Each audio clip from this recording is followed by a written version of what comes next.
I want to spend a little time today talking about direct appeals.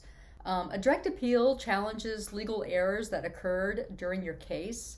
In a direct appeal, you may raise any legal error that is apparent from the transcript.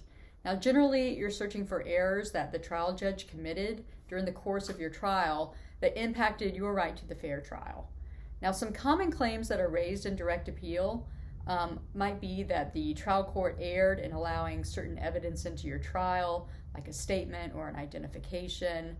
A direct appeal issue may be that the trial judge erred in allowing an expert to testify, like beyond the scope of that expert's expertise. Common issues may also be problems with the jury instructions, a decision not to remove a juror from the veneer prior to being allowed to sit on your case. A judge's decision to close the courtroom during a suppression hearing may be a basis to raise on a direct appeal. I mean, there are numerous issues that can be raised on a direct appeal, but you have to keep in mind that you're likely limited at this point to the kinds of errors that are actually present in the transcript, things that actually made it into the record. But why are criminal appeals so important? In my opinion, the criminal appeal is arguably the most important legal remedy that you have. First of all, every state allows a defendant to pursue a direct appeal, and every state will appoint counsel to allow you to do that. So if you are an indigent defendant, you really need to take advantage of the fact that you can have a free lawyer at this point to review your case.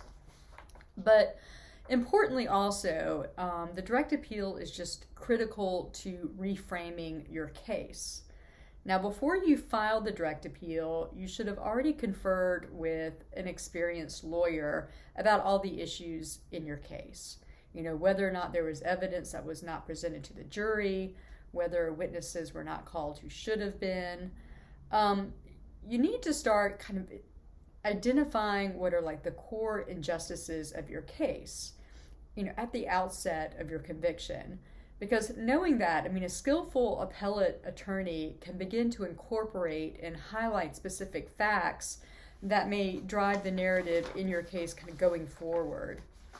If, for example, a key piece of incriminating evidence in your case was a DNA match, appellate counsel can highlight how there were various other available investigative tools that were not used, that were not pursued in your case, such as obtaining witness statements, conducting fingerprint analyses, searching for trace evidence, including gunshot residue.